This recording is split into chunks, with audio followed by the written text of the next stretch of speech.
Excellent. Well, now that we're starting recording, thank you, Kevin, for the great introduction and for welcoming folks from other Midwestern states to join you for the Chicago Tug / Data Viz Society group. I'm Amanda Makulec. I'm joining you from Milwaukee, Wisconsin, and my colleague and co-author and co-host of Chart Chat, Jeff Shaffer, is joining from Cincinnati, Ohio. And we're excited to be here joining you today because we recently had a new book come out titled Dashboards That Deliver. If you don't have a copy yet, I hope you'll be intrigued enough to order one after you go ahead and you see our talk today.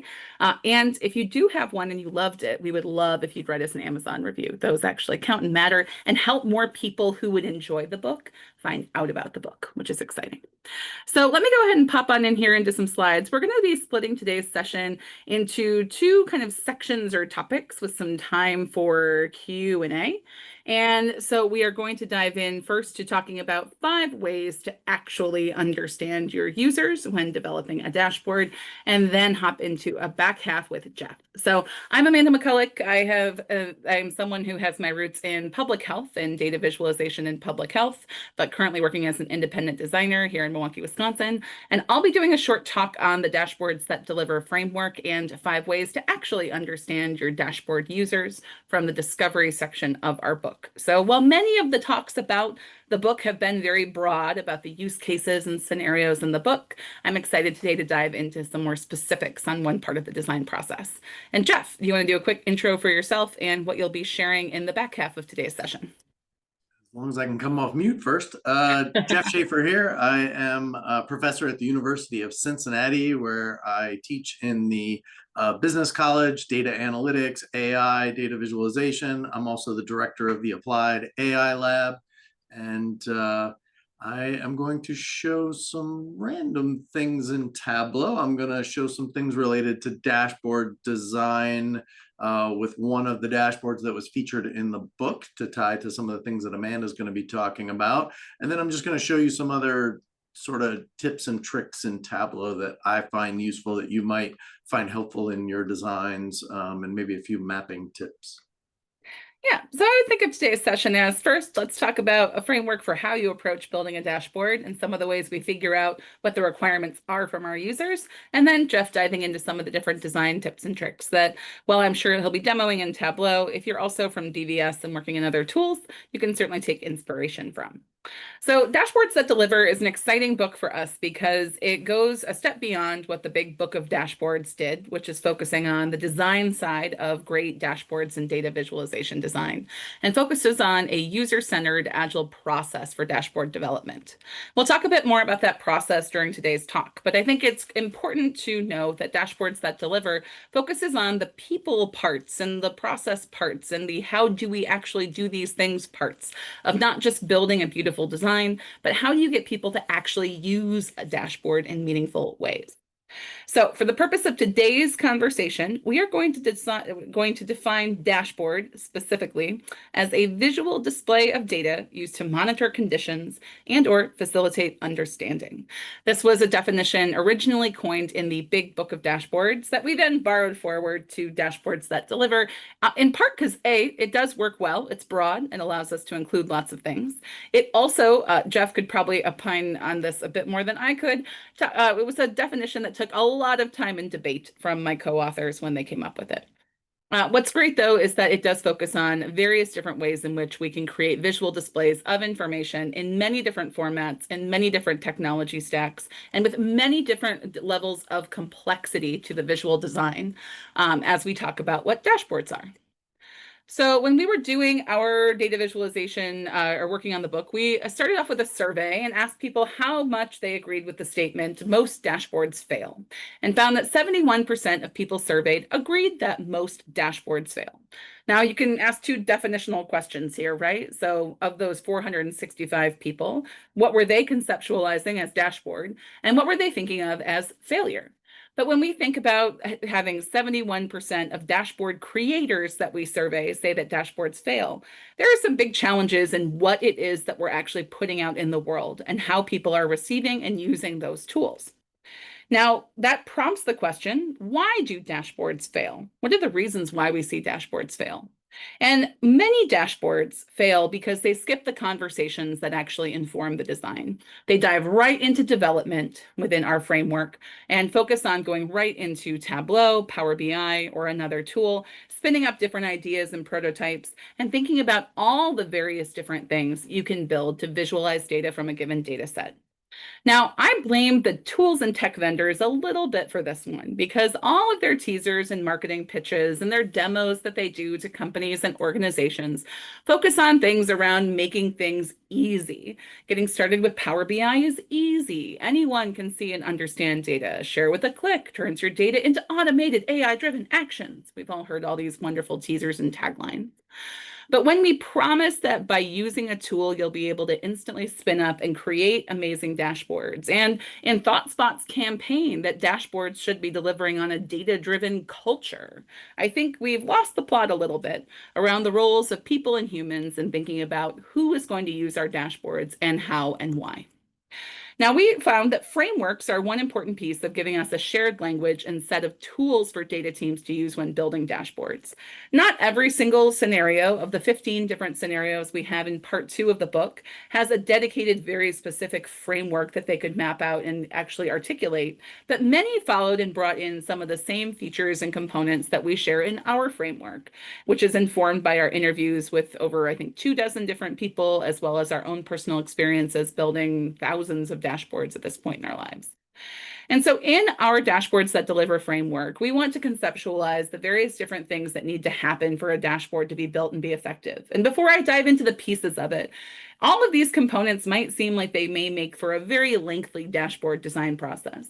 But I would argue that even if you're actually picking up and using this in a lightweight way, spending an extra couple of days or even a couple of hours in a meeting room doing some initial discovery work and sketching out some early stage prototypes before you hop into that development cycle, you will be setting yourself up for better success with your dashboards. So the start of our framework says that you need some kind of spark. That's the reason the dashboard is actually going to be developed.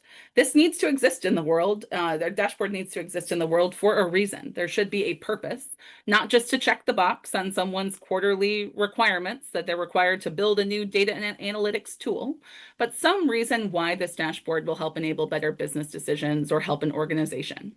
One of the interesting conversations from the Twin Cities TUG, actually, that I presented at last week was around thinking about kind of how and where dashboards fail and how many need to go through this whole iterative process. And I would argue that if you decide not to build a dashboard after you realize there's no real spark, that's not a dashboard that failed. That's success in its own way because you didn't spend a lot of time on something that didn't have a purpose. Now, as we move into discovery, though, oftentimes a lot of trainings start with saying, first, know your audience. That's not just dashboards, that's for data visualization, right? If I'm creating a chart or graph that I'm going to put into a presentation or slide set, I want to understand who I'm presenting to, what they need to know, what their level of subject matter expertise knowledge is about the topic. And I want to understand my audience. But I found that oftentimes in those conversations, we put that forward and say, first know your audience, and that's very important. And then center your knowledge of your audience as you make your design decisions. And my question back is often, okay, but how do I actually do that? My background is in public health, and I spent a lot of time working on mixed methods research teams, doing qualitative research and working with human-centered design teams. And I found that the skills I built doing those things that had nothing to do with data analytics necessarily or dashboard design especially, actually were some of the things that best equipped me to answer this question, but how? So the second part of our framework, discovery, really centers on this piece of understanding your users deeply and mapping out who it is that you're designing for and what it is they need to know and how and where and when and why they'll use your dashboard. Discovery is framed as part of 2 diamonds in our framework on purpose, borrowing from the double diamond approach within the British Design Council, where the first diamond focuses on understanding and defining the problem effectively. What is it that we want to build and design for someone, defining those primary requirements? Whereas the prototyping piece, the second half, is around how do we build the right thing by testing and trying things early and often and giving people things to respond to. So I want to start by diving into our discovery phrase by setting up a very simple use case, going back to my public health roots, and say, let's imagine we're creating a new health logistics dashboard to monitor stock on hand of key health commodities across the country. That could be vaccines or other supplies. And so we're creating this new health logistics dashboard, and you are tasked with actually monitoring this stock on hand information. So monitoring something, facilitating understanding, this harkens back to our definition of a dashboard and what we're aiming to do. If we're creating a brand new dashboard around these health logistics data points, we might want to start with talking to our users, which seems perhaps like a little bit of a giveaway to say, talk to your users, listen to them, ask them what they need to know. But how often do we dive into building out even simple prototypes and ideas for our dashboards by just going on what we think is important and what we want to present? These conversations with users really give you the opportunity to hear directly from your users about their wants and needs and pain points and listen to them and understand them as people, not just as archetypes or profiles or job descriptions, but thinking about how they engage with data and information. What's their level of data literacy? How well do they know the topic? These conversations can happen across stakeholder groups. So for my health logistics dashboard, I may want to talk to people who work at a regional level, so are looking at kind of regional distribution of, say, key vaccine supplies. I may also want to go ahead and focus on national level leadership who have different analytical needs and wants and maybe different time available to focus on these logistics challenges.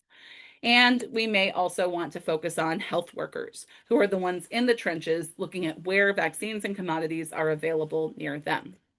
When we do this, we want to ask lots of open-ended questions. These conversations shouldn't just be, hi, I'm building you a dashboard, tell me what you want on it. That's a really ineffective way to go ahead and interview a stakeholder. Instead, we want to ask questions about their role. What questions do you need this dashboard to help you answer? Tell me about how you currently access information. How do you use data in your work? What are pain points that you have? And by having these open-ended conversations, you invite more ideas to come forward about how someone might use data differently, not just your dashboard, but perhaps where that dashboard is accessed. They always access it on a mobile device or an iPad for some reason. And so you'll surface useful pieces of information that will inform the initial specs for what your dashboard looks like. Second, we want to think about how we then summarize a lot of information from across a lot of different interviews across our different stakeholder groups into concrete specific statements that we can actually build dashboards around. These we frame out in the book as user stories. If you're someone who's familiar with software development, you may be familiar with the user story structure that's used in software design, where oftentimes every single requirement for a given piece of software is written out as a user story. Now, user stories refocus you from what numbers do I plot to why do they need to have it on the dashboard. And that's a really powerful mindset shift to make where we're not just listing out metrics that need to be there, but understanding how and why someone's going to use that data and information. So a basic user story structure for a dashboard can look something like this. As a stakeholder name, some kind of person, I need some kind of information in order to do something. For our vaccine logistics dashboard, this might look like as a regional manager, I need to understand if a district in my region is having persistent stockouts of key vaccines in order to identify if stockouts are a regional issue or reallocating supplies could address certain gaps.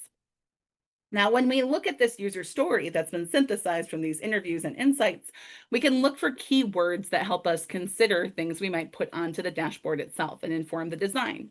Seeing things like a district, my region, persistent stockouts, reallocating supplies. All of these give us different clues about what we might want to put on the dashboard.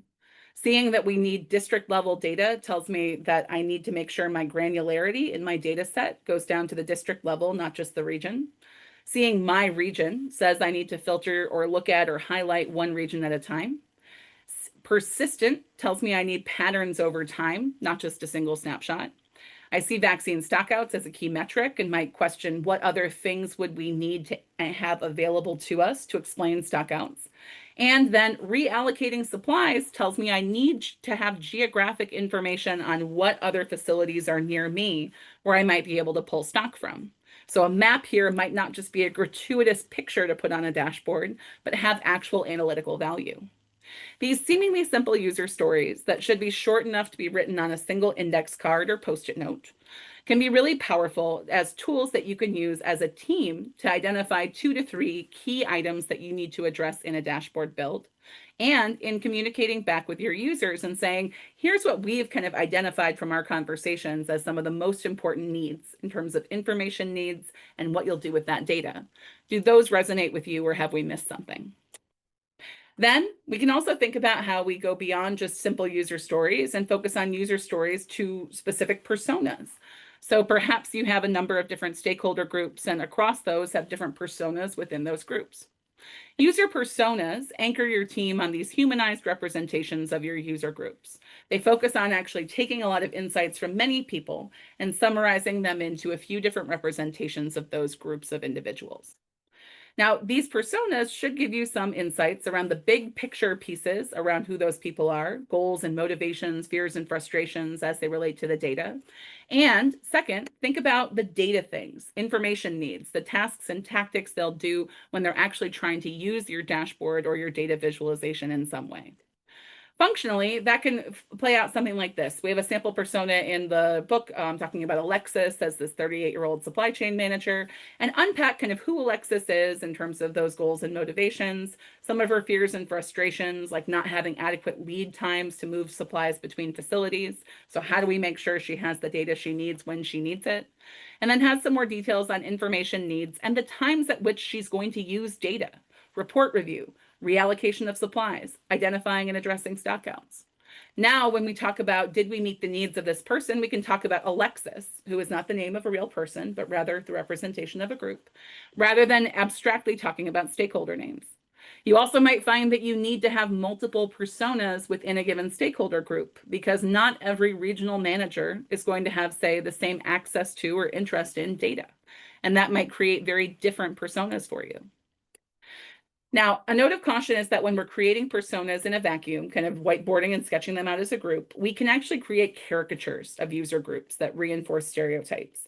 This is a challenge when we start assigning gender and age and other things to personas, which are oftentimes part of how personas are constructed. So instead, I'd encourage you to think like a qualitative researcher or ethnographer, listening to your users, gathering insights, and then synthesizing from that knowledge. So if you're assigning an age or a gender or some other feature to a persona, make sure that actually represents patterns in your data that you've collected, not just your concept of who that person is. Fourth on our list of 5 is to draw journey maps. These can be both a powerful tool for visualizing the times at which your users will actually use your dashboard, and a great tool for interviewing. If you're not sure how to get someone to talk about when they're going to use a dashboard abstractly, give them something more concrete and do it on a whiteboard in a conference room. Journey maps can help clarify when and why your users access data, including what's working and or not right now. And so on a journey map, we might see along our axis, our x-axis being time over the time period here of a single quarter, various different points at which Alexis engages with information, and whether she feels very happy on the top of our y-axis or very frustrated by the ways she's accessing information now. So I see that she has some routine monthly logistics team meetings that are below the line, not going so well, some frustrations, some allocation and planning meetings, budget requests, some reallocation requests and site visits. I might really want to know what's working well on these reallocation requests that's actually useful to her now. Does she have some kind of data tool that she's using that we want to consider in our design process? And then for each of these different things, we can think about and add more notes around each moment. So what's working well? What are some of the challenges? And in an ideal state, even asking for the visual examples of what they're currently using. Because sometimes helping to bring in some components of familiar charts for different data points can be a really powerful way to promote adoption and use. Using this kind of structure and asking people to talk through a period, a quarter, or a month, or even a week, depending on how granular the data is going to be on your dashboard and how frequently it might be refreshed, can be a really powerful way to get them to really think about when they could see themselves pulling the dashboard up on their computer screen. Last, and the fifth of our 5 discovery techniques, is to think about how we compare different groups and build out persona continuums or continuum maps that help us identify where there are similarities or differences between the different users. I said very loudly at the chart chat stage at Tableau that a dashboard built for everyone is functionally a dashboard built for no one. And I think we oftentimes get to a space where we are tasked with building a dashboard for increasingly large numbers of user groups, not all of whom have the same information needs or the same levels of knowledge, data literacy, other things that influence how someone actually uses a dashboard. So persona continuums are tools for comparing knowledge and influence across stakeholder groups to identify if one dashboard that you're building really can serve everyone. And I'd say that there are times at which one dashboard becomes really big. The Children's Hospital Association dashboard in the book is, I think, 21 different pages or views, fueled by over 220 sheets. There's some stats on it in the book. If you jump to that chapter in the book on chapter 19, I could look them up. It's Lindsay Betzendahl and her Health Data Viz team's dashboard that they worked on with the Children's Hospital Association. It's brilliantly done. It's got a great story, but it is a complex and heavy workbook that would raise the question for me, and we asked about this with them, should this have been multiple dashboards for very different people? And persona continuums help us think about who those people are and what their similarities or differences are. So across our 3 stakeholder groups, say we've got our regional leadership and they've got a higher level of data literacy. They're focusing on kind of just the data. Influence level is somewhat high. They have a lot of subject matter expertise and their time for data is somewhat limited. And we've picked here different categories like data literacy, preference on data information and story types, influence, subject matter knowledge, and time as things that would be considered for us in our dashboard development. You could add other features here that are relevant for your community and your group. Then we might think about the other groups like national leadership or community health workers and suddenly start to see that there's some clustering where our community health workers have very different levels of data literacy, preferences around the kind of data they're engaging with. Their health logistics knowledge isn't as high. They're great at providing services and care, but not at logistics data. They're not able to really spend much time with the data. And so what we build might need to look different. That might be a different tool. That might not even be a dashboard. Maybe we need something different. And so when we look at persona continuums, we might find one of 3 different outcomes in mapping these different groups. One is the dots all cluster and user groups all look similar. Great, useful. One dashboard to rule them all. Second, though, is that some of these groups cluster, where here group 1 and 2 are similar, but group 3 is distinct. Here you might need 2 different kinds of data visualization tools. And 3 is where you have a lot of distribution of the dots, where you may need to think about either do you break out and build separate dashboards or data tools, or how do you make sure that you consider how you build something that leads people to what they need to find in that dashboard. I had that example in a client project recently where we were building a tool that was designed for both advocates and doing public health advocacy work and analysts and epidemiologists.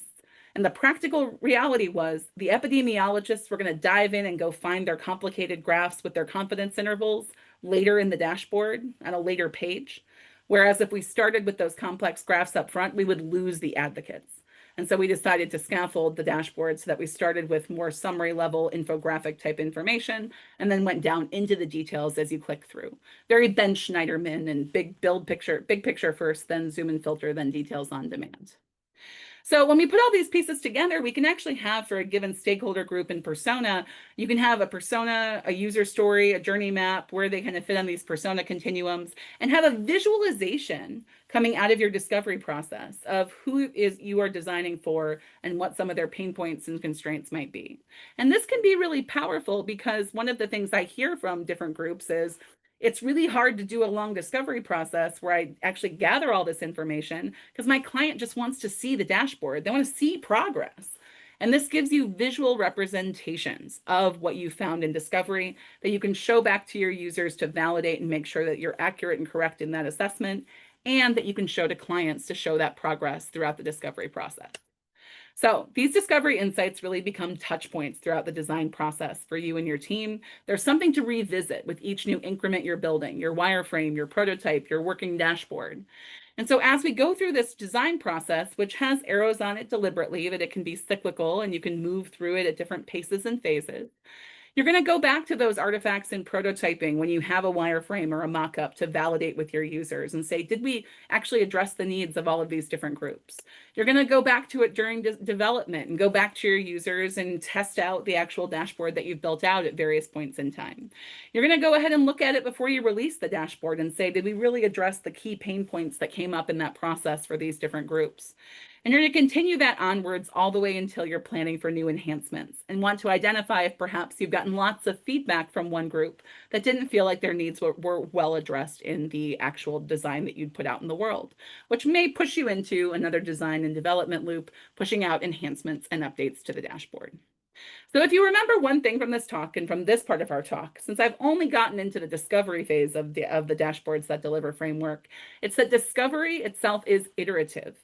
You're going to revisit these artifacts throughout your design and development process. And you want to build discovery into your design process somewhere, even if it's lightweight and simple and it's only one meeting for 2 hours in a room with a few different stakeholders who are your future users. You want to spend time with them where you can to understand what they need the dashboard to do. And you want to actually create these artifacts that show you have that shared understanding of your audience that you can actually share with different folks. This is really powerful in terms of being able to communicate as a team with your clients and with your users to help to bring them along as partners in the process.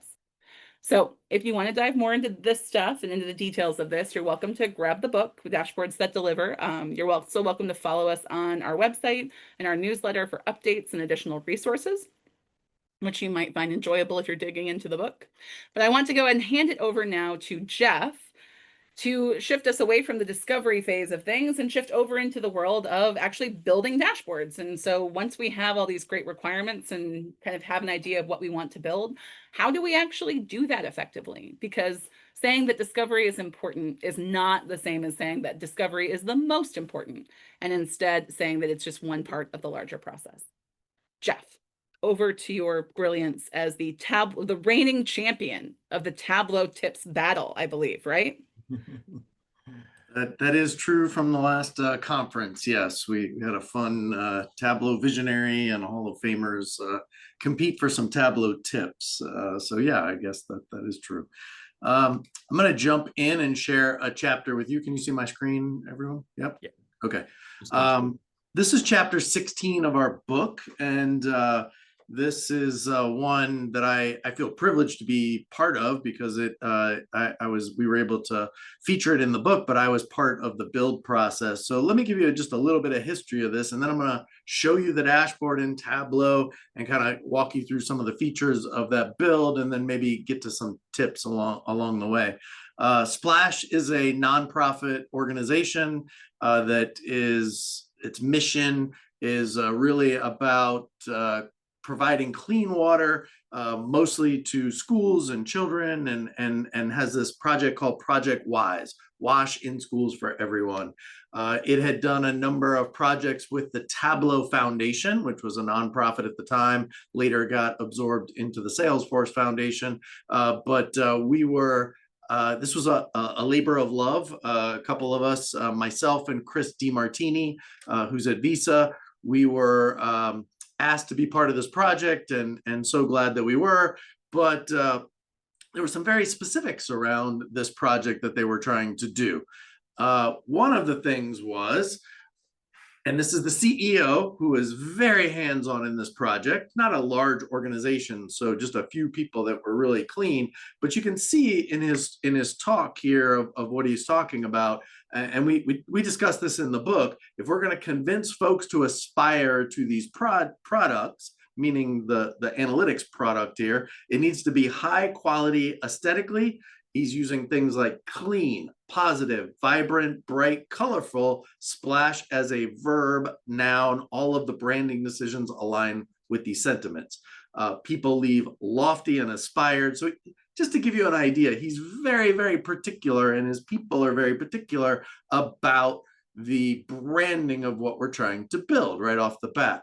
So think about that. We got old branding guidelines, and they told us we didn't have to stick to this, but they wanted to get a sense for what they were trying to build. And they talked about the particulars of the logo and the size of the logo and their fonts and do's and don'ts, and even this image here, you can kind of get a sense that they're very particular about what they were trying to do. Well, I actually stole from this. I said, okay, well, I really like this white font on blue. I see what you mean about clean and inspiring and what you're trying to do. So when we went into this project, this is what we were kind of going in with. Now, the second thing is they were very particular about what we were trying to build. You don't really go into most dashboard meetings where the person sits down and says, I want this, this, and this. And that's what we got. And we said, we want a dashboard that has our site map, and we want all of our schools on this site map. And that's a map. And at the time, they had 2 cities. You can see them up at the top. Well, two countries they were working in, but Addis and Calcutta. And so we had these 2 city maps that they wanted to do, and they wanted to show these 5 years of sites on the map. And the second one, the dashboard, you would pick a city and you would go in and it would explain year 1, year 2, year 3, how many students are we affecting and what does that look like over the time period?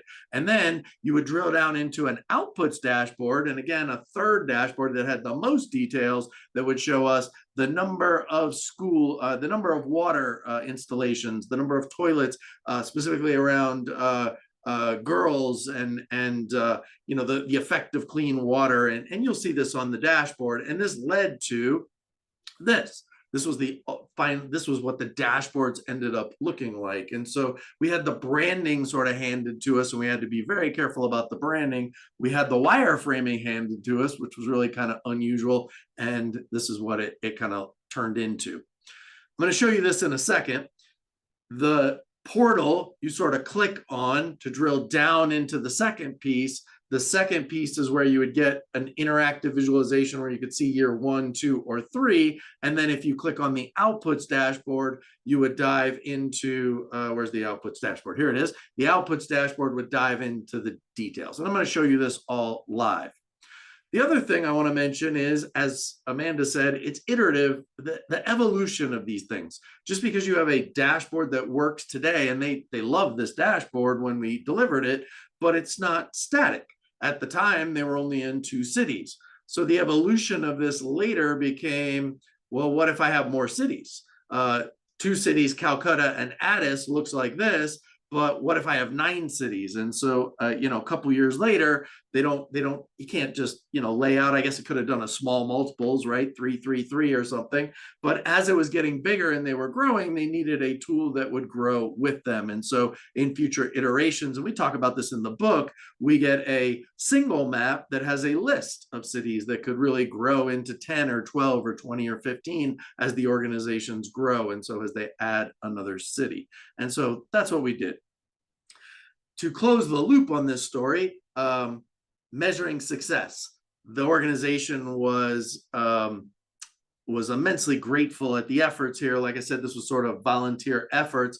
Just so you understand, Chris and I both had full-time jobs at the time, so we were doing this on nights and weekends. We deployed this in about 4 weeks from the time from initial design discussions to deploying a working dashboard, and we were trying to meet a deadline for a fundraising event that Eric had. Eric came back and said, this is the single most used thing I've ever deployed in fundraising since the time we did this. And with this dashboard, I can show you, and it resonates immediately. So he uses this as a storytelling tool. And one of the most impactful things about it is him on a bus in Ethiopia showing his donors and board members this dashboard as they're driving through and going and showing these schools and the impact. And so we show this in the book. So let me show you the dashboard. Let me get out of PowerPoint here for a second. And I'm going to bring up this dashboard and what it looks like in Tableau. We built this in Tableau. And so here's the original dashboard. You're going to see the maps kind of feature center in here, which is what they wanted. They really wanted to show the impact across the cities and what this is. The idea for them, by the way, was that the governments would sort of see the progress and take ownership of it. Not that this, Eric would tell you his vision is the nonprofit would go away at some point, that the governments would take this over and see the impact and realize how to do it, and they would take it from there. So let's look at Calcutta. You pick Calcutta and you go in and you look at it and you have this map and it shows you year one, we have 72 schools impacted and 34,000 students, and that's what it looks like. And what's interesting about these projects, you really have to get to like year 3 before they really start to get some momentum. You'll see the bar chart there really kind of jump at year 4. So it kind of shows you, hey, this is what we can do in year 1 of the project. This is what we can do in year 2 of the project. These are the schools in year 3 of the project. And then as the momentum gets going, really we can get going on this and really see year 4 and year 5. And overall, after a 5-year project, this is what we did with the city and the impact on that. They also wanted to be able to go in and show drill down into a school and have a view of how urban this area is. Looking at this map, you kind of get a sense for how many dots there are, but you don't really understand how urban, how packed these areas are, is what Eric would say. And so he wanted this satellite view. Originally, we built it as a whole other container where it would bring up a satellite view and you would have to zoom in on this. And it worked, but eventually I came back to them and I said, hey, I think it would be better if we use Mapbox and we integrate a custom built Mapbox for you. And so we replaced their map with a single map like this, which is what you're looking at. But as you want to zoom into an area, you can do it all on one map. So if you want to zoom into this area, you can go down into the area. And once you go down into the street level view and you want to look at a school, you can zoom in and watch what happens here. As you zoom in, you see the streets and it starts to turn on you from a map down into a satellite. And so now you have this satellite where you can really go down and see where these things are and move around on the map and kind of get a sense for them. And Eric loved this because he could go in and out of any area and go really quickly over to this school and come back out and then quickly go into this school over here and see the area. And so this is how he ended up using this map. And then finally, the outputs dashboard, where you click on the outputs and it would have the details of these things, how many total students year by year, girls, and the menstrual health of that being the clean water, the infrastructure, the drinking water, and the hand washing and the behavior changes of each one of those. And again, you'll notice some key things in here. Because they were so particular about design, we went with a very monochromatic, minimalistic look. The maps are very minimalistic. The color, there is no color, right? It's just white on blue. And so how do you highlight something? Well, you outline the bars and then maybe highlight in white. When you get to the outboards dashboard, you get outlines of bars rather than colors of things. So you take away color intentionally and use that in your design elements. This was a pretty fun build in Tableau to get all this to work the way that it did. And you'll see from dashboard to dashboard, these features in here where we have custom buttons that control the filters and the views. And in the outputs dashboard, the way that we sort of design this, I mean, if you kind of go look at the bar charts here, it becomes pretty obvious. It's like, oh, the opacity, right? If we bring the opacity back up, it would be a normal looking bar chart, but we just went with white borders on these things and got rid of things on the dashboard. And so it was really an effort of how to keep them clean and very minimalistic in design. So just a couple tips on some of this. Let me talk about maybe bands. You see some bands on this dashboard where you might have text. This was, let me go back into the presentation mode and show you one other thing here. When you click on year 1, all the numbers change, all the big numbers change, right? But also the text at the bottom. They wanted custom text. So we actually had fields that would drive the text of this, like storytelling, that this is what's happening in year 1. And this is the story we want to tell about year 2. When you hit year 2, the text will change. And it'll talk about things that are happening in year 2 and the 9 orphanages. And then you click on year 3 and they had different text. And so all of this was dynamic changing. And we could build that with bands. We call those big numbers, right? Bands on our dashboard. So let me pop over to a blank dashboard for a second and just say, okay, I have an example dashboard. I have a dashboard title, and I have some charts and I have some filters in my top right-hand corner. But let's say I want to build some bands into this thing. And so what I often do when I'm doing this is I'm going to build a single band. I'm going to call this total sales. And so I have this band for total sales. I hate using the chart titles in here as for my band text. So what I typically will do is reverse this. I'll click into my text, and what I'll do is typically go the opposite direction. What I'm going to do is make a big number. Let's just say I'm going to make it size 40.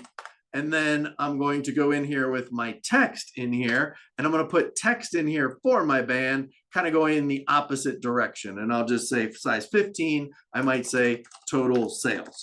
And then what I'm going to do is format this to exactly how I want it to be. In this case, I might want to left align it. And so my band starts to look like that. And if my dashboard is a color, I'm making an off-white dashboard, then I want to do that here, and I want to format it. So I'm going to right click on my area here, and I'm going to go to format for this. So right click here and format, I'm going to change my pane, and I'm going to get that to the color that I want. And the reason I'm going to do this all on one band and get it the way I want it to look is because then I can copy it, right? I can go in here and I can say, hey, let's duplicate this band. And when I duplicate the band, now I have sales band number 2. Well, then I can easily come in here and say, oh, well, I want to do a quantity band. Well, I'm just going to throw quantity on here. And now all I have to do is just go change sales to quantity, but my text is the right size, my color is the right size, everything's ready to go because I've done that. If you want to copy formatting, you can also right click and say, hey, copy the formatting, and you can go to your new sheet and say, okay, well, now that I have the total quantity, I could go in here and I could also paste the formatting, and I could go to my profit. I already have that. So I could go in here and I could paste the formatting. And so now the formatting is the same. However, I want to do it from one to the next. And so I'll copy this, go over here and, paste the formatting like that. So yeah. Profit probably wants to be currency, so we'll make this currency with nothing, with no decimal places, certainly not 5 decimal places. And now I have these bands down here. Okay, so I have 3 bands ready to go on my dashboard. Well, then when I go to put them on my dashboard, then what I'm going to typically do is use a container. Whether you like to float or tile, I'm more of a tiled guy. I don't typically float a lot of stuff for some challenging reasons that I just don't like. So I'm gonna tile a container. But even if you're gonna float it, you're gonna put these bands in a container on your dashboard. So I'm gonna put a container on my dashboard, maybe right across the top. I'm gonna list these big numbers, right? So I got this container that I'm gonna do that. And then I'm gonna put these bands in this container. Here's the band for sales. Here's the band for quantity. I'm going to put it to the right side of it. I'm going to throw my profit one in and throw it to the right side of it. And then again, I just need to clean up a few things. Now, here's what I like about having it in a container. When you're in a container, you can control if you wanted to size them individually, you could certainly drag them and size them individually because you wanted one to be bigger than the other. But if you don't want to do that, you can also in the container distribute evenly. So really instantly I can have this spread out across the dashboard. And again, whether it's floating, if I resize it, it'll just follow suit. Now I can go in here, hide these titles that I don't like because I don't want that at the top. And so now I'll hide those. I might go in and even set them all to fit entire view, which is what I'll often do just to make sure that they're all even and taking up the space that I want. So I kind of get this evenness of my bands. And now, again, it wouldn't matter whether this container was tiled or floating. If I were floating this container, well, that's fine. I can float this container and put it wherever I want. And as big or as narrow or as fat or as small, it will automatically work, right? And it'll just fit those bands. If I'm going to tile, I'm going to have them like this. And now I have my bands across the top of my dashboard, just making sure that I give it enough space and it fits. All right, the second one I want to show you would be those minimalistic maps. I love maps. Sometimes we don't need to map, but I really do love maps, especially when you get to localize data of a city or a street or housing, things like that. They're really, really powerful. Now, you may have access to Mapbox or you may not have access to Mapbox. It depends. You can do a lot of cool things with Mapbox, like that zoomed in satellite map and zoom back out. That's cool stuff. I have a blog post. We have it in the book, chapter 16, You'll get the link. You can check it out. But let me show you some things you can do just right in Tableau with a map. Let's just say I double click on state and I have a state map. And just for ease here, I'm just going to filter out Canada here just to make it a simple US map. But let's just look at a US map here for a second. I'm going to get rid of our dots. I'm just going to size them out here, maybe so you can't see them. But what I'm going to do is just show you some cool things that you can do with a map, whether you're at the overall view, let's say you want to do world map. Let's say we want to do a very simple world map. Okay, well, here's a tip or trick for you. You can go into map. Well, first off, you know what I did over here on my dashboard is I changed the dashboard formatting, right? That's how I got the color for this. And then on the individual sheets, I changed the sheet formatting. So I went to format and there's a paint can, right? And that's how I changed the worksheet formatting.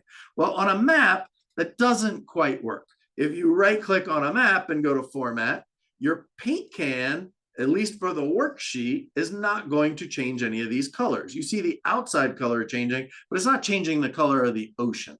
So that's not doing what we want it to do. There's two reasons for this. One is you need to change the pane color. So let's change the pane color. But there's two parts to this trick. I'm going to change the pane color to this off-white. I'll do something a little crazier. How about we do this crazy? How about we do we'll do a blue map color. How about something like that? Or maybe even make it brighter. How about we do a brighter blue? Let's do some crazy bright blue. All right, so we're gonna do this crazy bright blue map. But you can see it didn't change. Nothing on the map changed. That's because there's map layers on there. And to change that, you have to go to the background layers. And your background layer, your base map, is what controls all that. So I changed everything to blue, but I have to get rid of the base layer for that blue to show up. And once I change that base layer, then whatever color I want to change in that formatting with that paint can, whatever my pane color is will now affect it. And so that's how I get this blue map. Now, once you do that, you can still have fun with this with the other layers. I clicked on the wrong thing. You can still go and use the other layers. Like, for example, I can add buildings and neighborhoods and points of interest in cities. And so, you know, while this looks okay, maybe at the global level, what happens if I go now into Cincinnati? So I can dump into a Cincinnati map. Well, I can go in and see these building footprints. So as I go into, say, the University of Cincinnati here, and I want to, you know, dive into it. I'm in over the Rhine here, but let's go into the University of Cincinnati, Clifton Heights over here. And so we'll just kind of drill in. The buildings start to show up. The buildings start to show colors, right? And I can see things. If I want to add streets, well, I can still add the streets. And so now I have the streets with my map. And by the way, light map has light buildings and light streets. If I click it over to a dark map, I get dark buildings and dark streets, but I still have my blue color because the base map's not there. If I get rid of the base map, I have the custom color. So it really lets you control a lot of these things and create some more minimalistic maps where you can now go in and say, I don't need land cover. I don't need the state borders. I don't need the county borders. I don't need X, Y, or Z. If you don't want the streets or highways, you don't need them. So you can really kind of control things there. And that's kind of what I did on that map that you saw with Calcutta, right? Very simple looking map, right? Very minimalistic. You could build that in Tableau and look very similar without Mapbox. I don't know if we want to leave time for questions. I can fill with more tips or tricks. I can stay here till midnight. Jeff, you could like do tips and tricks for ages, I feel like. Right. I could just keep going. Yeah, if you want.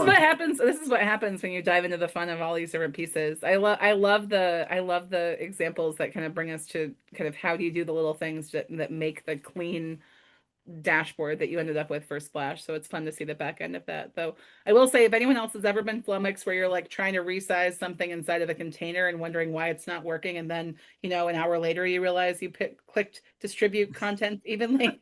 Yeah. Like, why won't it move? Yeah. I have been there before. Kevin, do you want to go ahead and flag any questions or wrap up bits we should do before we hit the top of the hour? Yeah, I'll open it to the group. Feel free to come off mic. Right, there's a couple questions. I think we're a little bit more like, how to get slides, how to get video. So it will be up on YouTube, right? So if you're came to us through Meetup, right, I usually get a post on Meetups with the link when that becomes available. Tableau takes care of all the tug side of it, so yeah, the link will be in there. Did anybody have any other questions? I had a couple, but I'll let the group go first.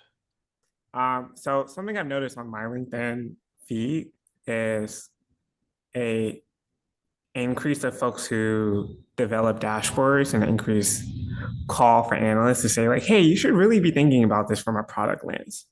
And really should doing exactly what you're talking about, user stories and such. And I've noticed this in the last 6 months, especially. Have you all, is this just my feed? Has there always been a call for dashboard developers to think about how they go about making designs and how to bring in users? Or my question is this a change over time? Yeah. It's a fascinating question to me because I remember when I started working at Excella, which is it has a lot of agile software development work as a consulting firm, and then also has a data practice. So I ran their data viz section for 6 years. Our CTO, when I first started talking to him about user-centered design with dashboards, was like, interesting, curious, huh? And a couple months later, he came back. He's like, Amanda, I've heard like 4 other people mention this, and this is in 2017. He's like, so now I think maybe we should think about like how is it part of like what we're offering as a consulting service and as a consulting team. I think that great dashboards have always been developed by people who consider what their user needs are. But I think it's great that it's becoming more of a broader call that probably is related to lots of dashboards failing in various different ways. But I think that the roots have been there for a while. I mean, one of our chapters from one of the a professional racing team, Michael Gethers, who's the dashboard designer, spoke at the Chicago Outlier Conference in 2024. And he'd been working on this dashboard for a while. And he actually, comically enough, being our racing dashboard about cars racing around a track, does not call his dashboard a dashboard inside of his company. They call it an analytical application because the word dashboard had such negative connotations around it. And so it's an interesting question around timing and when that's happened. And I would like to think that we're seeing more of that commentary about building these applications and having a product mindset, in part because the tools have enabled us and encouraged us to think that way in a little bit too, and people have found value in those outputs. It's how I've approached dashboard development for a long time, but that comes from more of my public health like kind of behavior change lens of if I'm going to get people to do something different. So we do a lot in public health is behavior change communication. How do we actually get people to do something different? Well, we start by thinking about what they're doing now and what we want them to do differently. So, Jeff, do you have other thoughts from your side on the timing of this kind of product shift? No, I think if people were not doing it, it's probably mostly because they didn't know, right, or just learned over time. And I don't think it's a societal shift. I think it's just we learn over time that it's important to think like that, right? And so we kind of learn ourselves of like, oh, we should probably approach it in that manner. Thank you. Someone's got their hand raised. Yep, I have a question. Jeff, great stuff. Thank you for sharing. But my question is for Amanda. Amanda, what if I am building a dashboard for, let's say, an ELT group of a company where VPs from different departments sit and monitor those dashboards? Then I can't build a user-specific dashboard. And I have a part two of that question is, let's say I'm building a dashboard for a manager, and let's say they leave. So now whoever fills in that position might or might not use the dashboard, or it is not catered to how they look at the data. So I have to redo all of that work. How in such situations, what do we do? So I think that I do want to chime in really fast. Ashley, we're at the Dirk, top and of I the hour. both started No. We just started shaking our head. It's happened to both of us at Discover, where like the manager switches and you're like, all right, throw out the persona. We gotta go find out what the new person is. Yeah. Yeah. Sorry, Well, Matt, go ahead. it's a curious, so I think it's a really curious question, and I think it's a common one that when you build dashboards, you sometimes have the luxury that you know exactly who your user is because you're building it for one specific person or one specific kind of small group of people. You're not building for 100 users or 1,000 users, you're building for 5. And so you know very specifically what their interests and preferences are. The Splash example is actually a really good example of that. I think the primary real user of that dashboard is Eric, the CEO of the company, who's pulling the dashboard up and using it to narrate and tell data stories. And if someone else came in instead of Eric, they might want something that looks very different or scaffolds information differently. I think for me, one of the things that comes up with that, and I think you have a bit of a two-part question there of if you're working on something where you can't actually build to one specific persona, I think scaffolding and figuring out how you prioritize the users and their needs is really important. Who has kind of the biggest picture, highest level needs for the big rolled up aggregated numbers and quick actionable information versus who needs more granular detail? And how do you organize your dashboard in a way that you start with those big picture numbers that then someone can drill down into the smaller details? Because I think otherwise we end up in a space where, like I said, kind of with my example of designing a dashboard for both advocates and analysts, my epidemiologists are going to go find their detailed confidence interval data somewhere. They're going to hope that it's there in the dashboard.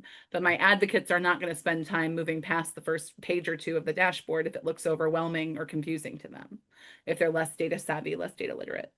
If you have to redesign a dashboard for a new manager who comes in, I would start from a place of saying that you should bring up and think of it as an enhancement and revision to a dashboard that already exists, rather than going ahead and seeing it as a brand new build, and start from a place of actually talking to the new manager about what they like or don't like about the dashboard. I usually often think in the framework of the data, the analytics, and the design. So are the metrics and the numbers, the data trustworthy, accurate, complete? Is it the metrics and numbers that you want to see?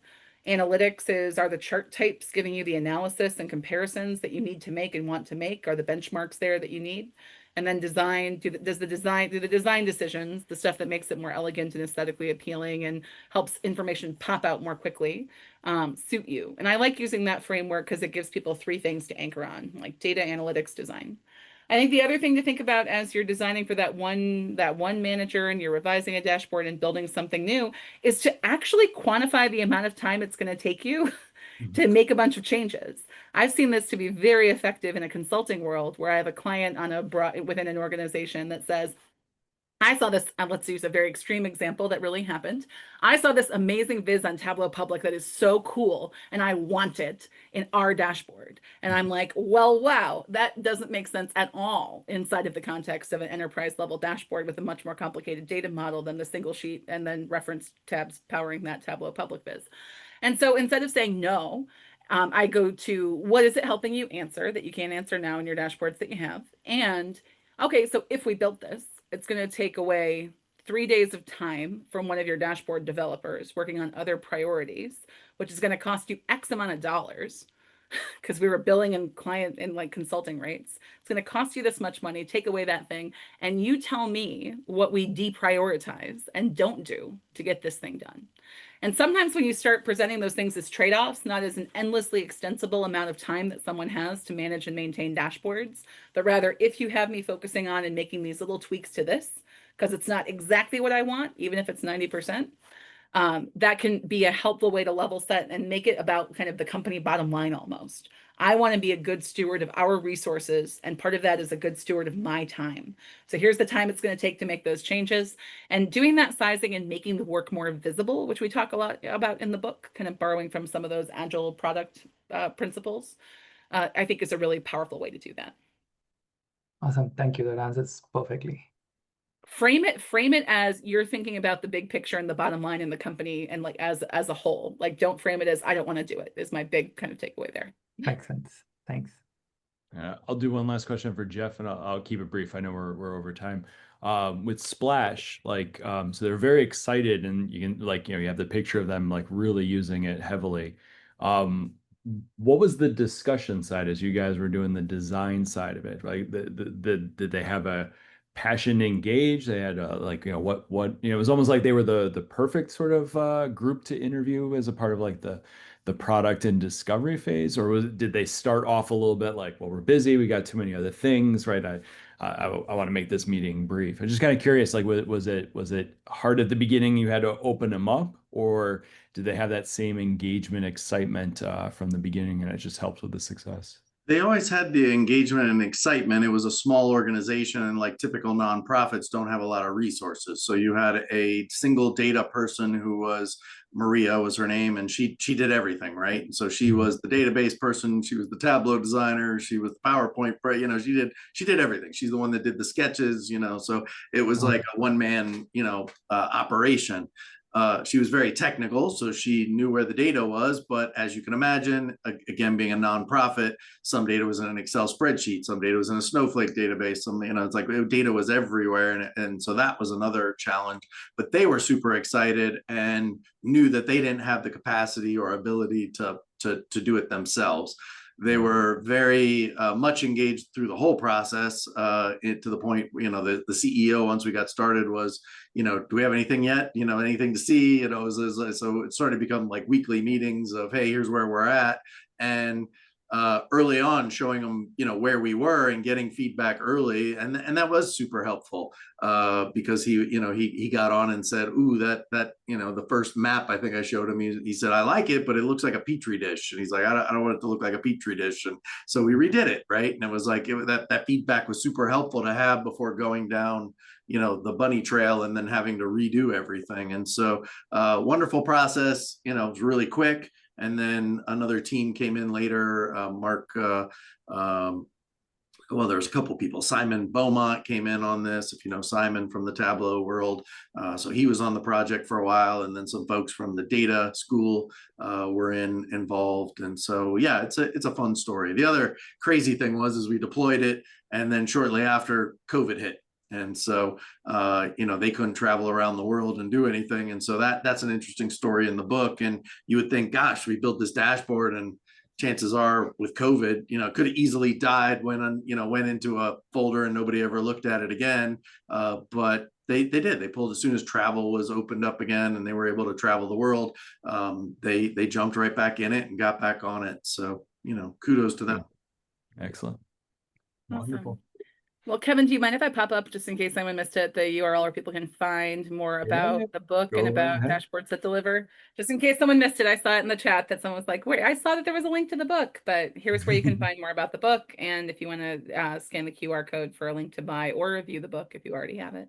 I underestimated how much I would find joy in seeing people share pictures of the book and how they're using the book and their excitement about it. So it's been really amazing to see what little bits are sticky to people and they're adopting into their work, and would love to hear that from folks within this group too.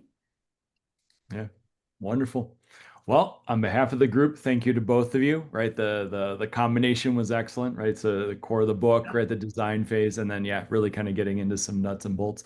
I agree with whoever, someone in the chat was like, oh my God, like, which I think happens frequently with the Tableau demos with Jeff's caliber. So many thanks. Happy Halloween for all the Chicago folks. Hope to see you before the end of the year.